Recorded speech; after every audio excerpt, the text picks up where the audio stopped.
Welcome to another episode of Strategic Minds Making Money Moves, where we provide those strategies so you can do what? Make that green. I am so excited today to have with me as a guest, Shan Otley-Reed. I will tell you that today we're going to talk a lot about business, we're going to talk about legacy, and we're going to talk about imposter syndrome. I'm really excited for you to hear all about her business and the things that she's doing. Welcome. Thank you, Vicki. It's so good to see you. Thank you so much too. for coming. You too. All righty. So would you please share with our audience a little bit about your business? Sure. SOR Solutions is a new entity. I'm coming from 15 years of consultancy before in a partnership with my mom. And SOR Solutions really provides support to organizations in terms of maximizing performance through enhancing their human capital. So I use assessments, behavioral tools to do that. So that's in essence what I do. That's awesome. Sounds like you got a great business. Thank you. So as we continue to talk about that, would you share with our audience what the strategy is that you would love to discuss today? So I really would like to discuss how you balance pitching in terms of being an expert in the field and sometimes feeling as though, am I really the expert in the field? Am I really supposed to be the one that's doing this? Am I competent? Am I sure this is where I'm supposed to be? And then also not coming across as being arrogant when you say you're the expert in the field. So that's kind of what I want us to talk about. Well, let's talk about that today. One of the things is that because you were in business with your mom, and your mom was the resident expert, we all look to our mothers and we go, oh my gosh, just look at what my mom's doing and I'm just helping her. But the reality is that you were learning, you were growing, you were developing. So it's not like you didn't get knowledge. It's not like you didn't get experience. You had something to show for it, right? Very true. Because you worked alongside of her. So when I begin to think about, first of all, do I belong? That's all about a mindset. And your mindset has to be, I belong because I accomplished this and this and this. And I learned from the best teacher out there, my mom. I respect her knowledge. I respect what she brought to the table. So I learned a lot. So when you begin to get those feelings of, do I belong? I would ask you to say to yourself, did your mom belong? No, okay. She did. So if your mom belonged and you learned from the expert, why you're not an expert? You are. And the other thing is that here's one thing we don't do enough of as business owners. We don't celebrate our successes. We don't write down and say, today I got that contract, right? I made that money. Yeah. I was able to show the value. Look at what I'm changing. Look at how I am impacting this business to move forward. We don't celebrate enough. And we've got to take time to celebrate each and every success. So, have you gotten any business since you've been without your mom? Have you received any? I have. So, how would you get that business if you weren't qualified? Very true. Okay. And did the client say it was successful? Yes. I mean, I think, and they have given me feedback that they thought it was excellent. So why doubt? It's that little voice, you have that little voice sometimes. It's like, are you doing the right thing? Is it? And I think it's really coming out of, I want it to be a legacy. I want to be, maybe I want to make her proud, And so it's getting to that place. But you know what? You are making her proud. As she looks down on you and sees all those great things that you're doing, you are making her proud. You didn't stop the business. You're continuing to grow the business. People are continuing to tell you how great you are. See, that little voice behind us is usually coming from that mental mindset that we didn't get our cup full. Somebody didn't fill our cup with what we needed.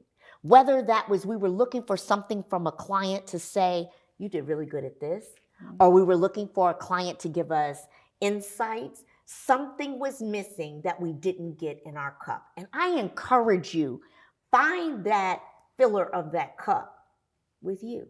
Right. And if you don't do anything but start to write down, today I was successful at this. Okay. I don't care how big, how small. Today I was successful at this. Because we don't celebrate enough, because we're always trying to go to that next thing. You know, and trying to make it happen.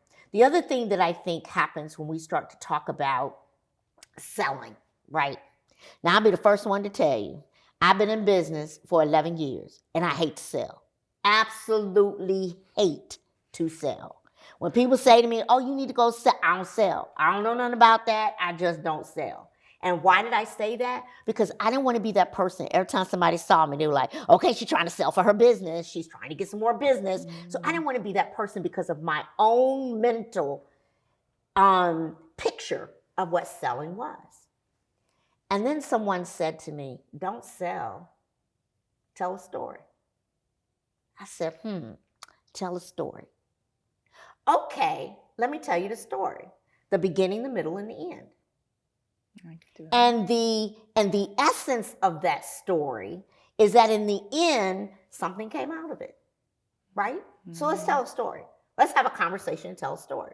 Because I can't sell. I just cannot do it. I can't go and say, oh, well, you know, we offer this and I can't do that, okay? What happens with me is I had to learn how to have that conversation of a story. So when I'm with a client and we're offering a service and I go, wow, I could upsell that. I could get something else I could say when they say, well, we're looking for software developers. I said, well, I happen to know some great ones. If you're interested, just let me know. And I leave it. And then when they come back and go, oh, I want those developers. Oh, well, that's what we offer those. I'd be happy to sign an agreement with you. I was planting seeds on what they were saying, right? Because I just didn't want to be that pushy person. So try thinking about how you want to tell that story of the main characters in that story, of you, the client, their challenge, and how does it end? Right? And that ending can be all about the measures and the metrics of what you've done for others. And I think that's why it's so important for us to understand that value as we move forward and know what that looks like, because that's what's going to help us move to the next level, right? Okay. In terms of moving forward. So we're going to take a station break. And when we come back, I'm going to talk a little bit more about how do you do that, okay? Great. We're going to take a station break. We'll be right back. Strategic Minds, Making Money Moves with Vicki Wright-Hamilton focuses on helping entrepreneurs to overcome their business challenges to help increase their bottom line. Each episode provides strategies for growth and transformation. Watch Vicki share her 20-plus years of experience as a corporate executive to help entrepreneurs level up.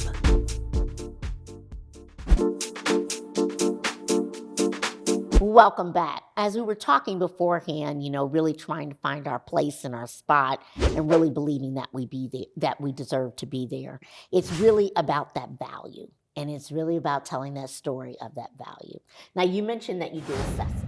You mentioned that, you help people to understand who they are in those assessments. And I know that through coaching and doing assessments, you have to guide people. Right? For sure. And it's always easier to guide others than it is to look in the mirror and guide ourselves. I get it. Because as, being that expert, it's like, okay, who's going to hold me accountable? Who's going to do that, right? And make that happen.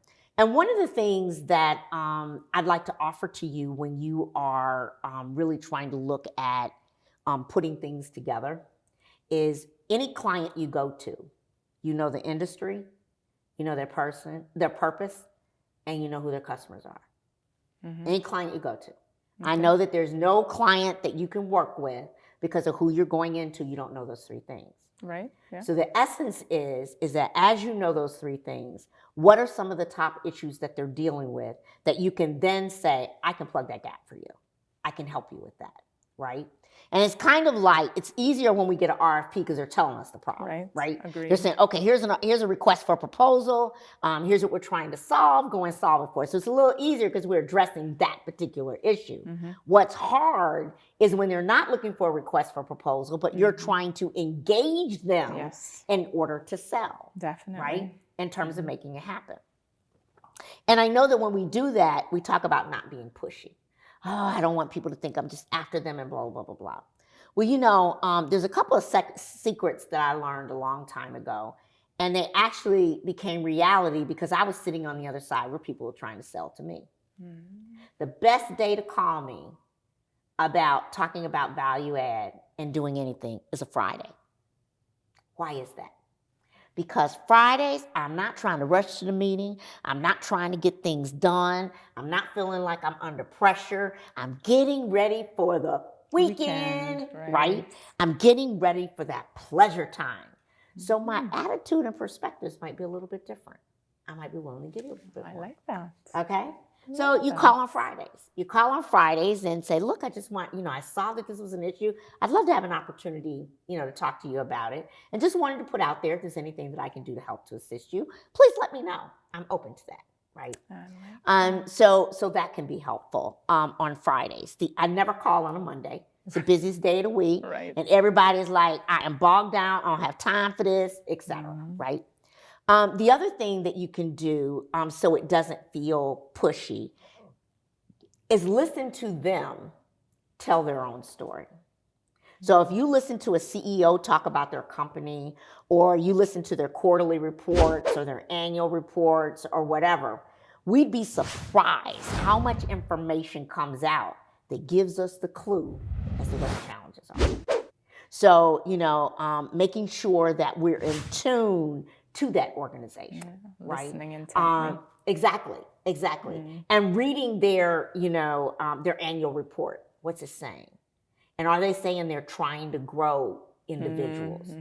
Well, that's a clue. You're trying to grow people. Let me help you grow your internal talent, right? So there's things that we can piece together that what you're saying is, I just have a suggestion as to a way you can address it. Not that I'm selling that I can do this. Right. Mm-hmm. So looking at those kinds of things can help. I'd love to hear from you on when you are dealing with a client and you really want to approach them with your bundle of services. What do you offer? So I do exactly what you say, in that I kind of assess needs ahead of time. So I try to craft a solution. And usually I will go in and say, okay, let's talk about whatever the issues are, let's talk about how we can assess where you are. So like a needs assessment. And then coming out of that, there may be individual assessments, team assessments, individual coaching, team coaching, training type interventions, even some change management stuff, because all behavioral change needs, change management stuff. And that's kind of how I go in. So it's usually kind of a menu that they get to pick from. Okay. So that's usually. So you're able to customize. Yes, you're able to customize to their needs. For sure. Is that hard for you? No, I enjoy customizing because it means that I actually can meet the client kind of where they are. And so to me, that means that I'm bringing value versus just a straight off the shelf solution. I think doesn't really give the client what they need all the time. So why are you not worthy and valuable to be there? I guess you just tricked me into that. No, I think it's something that we have to have others to help us see. Yeah. We don't always see that in ourselves. Yes. So why are you not valuable? You love to do it. You're doing a solution and you're adding value. Yeah. Right? So we have to constantly be able to make that happen. Do you talk to your customers or clients afterwards? Do you do any kind of assessment? Do you get any kind of feedback? For sure. So if we do training assessments after. I usually do coaching, feedback. And because I exist in kind of a small community, I interact with clients all the time, and I get a lot of repeat business. So it means like I must be doing something well. So that's important, I guess, as well. But yes, I keep in contact. So again, why do you not deserve to be there? Understood. Okay. Yes. Okay. I get it. Okay. For sure. So it's these kinds of things that we're talking about that changes that mindset. Okay. The other thing is I don't know whether you do this or not, but do you have an enterprise dashboard for yourself? It's interesting. I've now started to invest in looking at that because I didn't, in terms of measuring what my KPIs are and what success looks like. And So that's in the works. But no, I don't have one yet, but it'll happen soon. Okay, so we'll talk a little bit about that when we come back. And we're going to see if we have anyone from the audience to ask a question. We'll be right back. Strategic Minds, Making Money Moves with Vicki Wright-Hamilton focuses on helping entrepreneurs to overcome their business challenges to help increase their bottom line. Each episode provides strategies for growth and transformation. Watch Vicki share her 20-plus years of experience as a corporate executive to help entrepreneurs level up. When I was in college, I had a college professor to tell me I would never, ever make it in technology. He told me that I needed to change my career, all because I took a test and got a D after studying so very hard. I knew at that point that I had to learn the game of life and survival. How did I do that? I really put on my game face so that they never knew what to expect, when, where, or how. See, life has all of its journeys and obstacles. We all have a story to tell, and we have many different paths that we take. My journey to this moment has not been easy. You have to play the game, play to win, and you win by wearing your game face.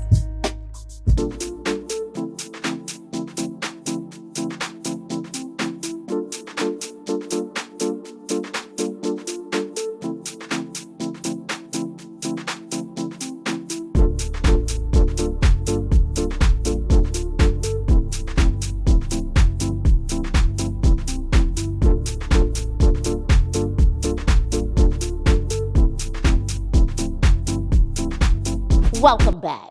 So, it's interesting that, we were talking about, do you keep a portfolio scorecard? And, it is about not only the KPIs of our individual clients, but when we roll up all of that to what we've done as a enterprise, what have we done as a company?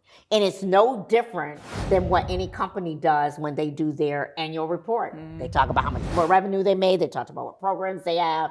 They talk about what they achieved, how they achieved it. You can do the same thing. And then what you do is when you are talking to someone, you say, well, I'd love to share my scorecard with you in terms of what I've done in the past and what that looks like. Okay. Yeah. So it becomes another selling mechanism that you're actually just sharing results. So you don't have to boast about it. You just share about it. Right. Okay. And as you work with your marketing strategist, and you're talking about how you want to market this, leveraging that content inside of what you do can go a long way, right? And then, keeping that presence, as you're doing it. I like that. And, we all know that, people are busy, they're consumed, but what I have found to be extremely helpful as a business owner is taking at least the first hour and a half a day in the morning. When I'm drinking after I've said my prayers and all of that and came back from exercise and I'm drinking my coffee, I read. And what I'm reading is either something about an industry, a challenge, a problem, so I can always be thinking in the advance, what's happening, right? So what is it that's going on that I can share? And it might be the newest thing. Right. No matter what it is. They talk about this metaverse. And I was asking my son, what is a metaverse? And it's like, oh, this community. And I was like, community? I don't understand. So it's always getting that next level of knowledge that you can then continue to add to give that value back. Yeah, because then you're relevant when you're having the conversations. So that makes a whole lot of sense. Absolutely. And that relevancy does what? Gives you confidence. That confidence does what? Allows you to get out there to tell a story. That story does what? Shows you your value in terms of what you're doing, right? Do you bundle services at all in terms of? Yes, for sure. Okay. I will bundle an assessment and a coaching series, for example. Or training and another type of assessment. That's good. That's for sure. Good. So one of the things, as you know, that they say by 2035, we're not going to have enough talent because baby boomers are retiring and the generations after that didn't have enough babies. Yeah. Right? Yeah. Okay. So they didn't do that. So the question becomes, how do we upskill the people who are here in terms that are actually working? How do we leverage those with the wisdom and the knowledge that have retired to entice them to come back, even if it's part-time? You know, how do we make that happen? And how do we ingrain them into the strategy and the process so that organization can continue to grow and develop?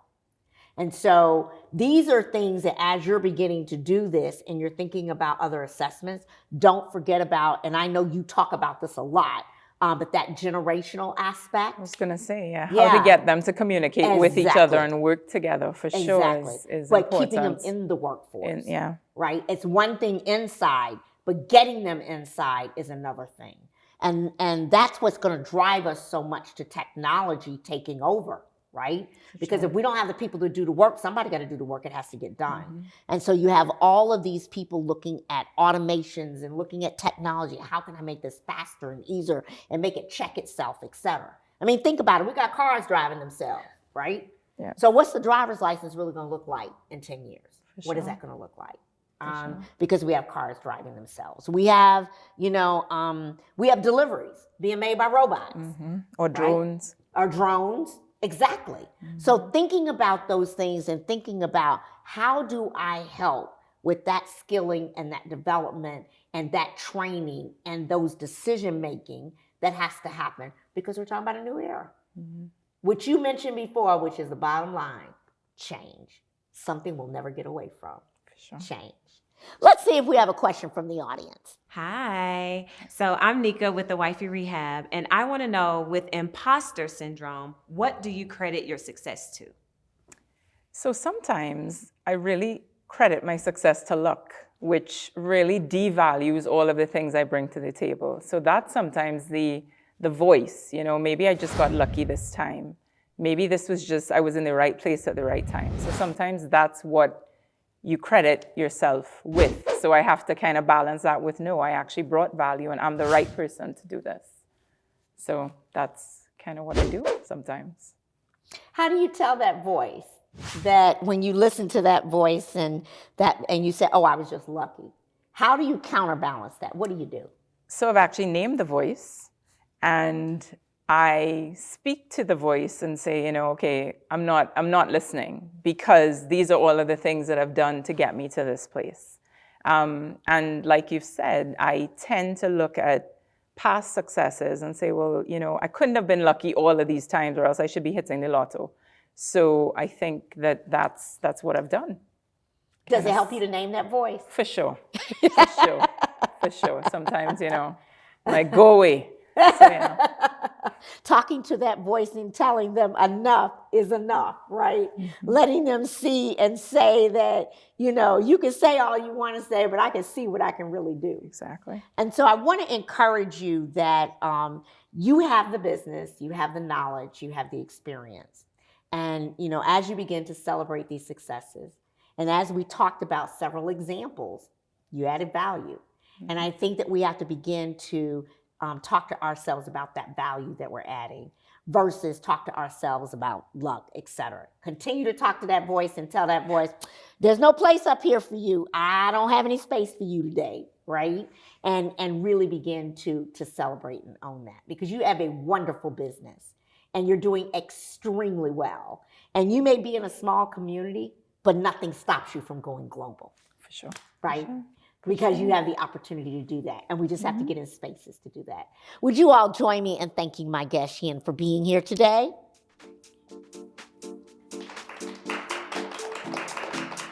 Thank you so much for joining us on another episode of Strategic Minds Making Money Moves, where we take that strategy to do what? Make that green. See you on the next episode.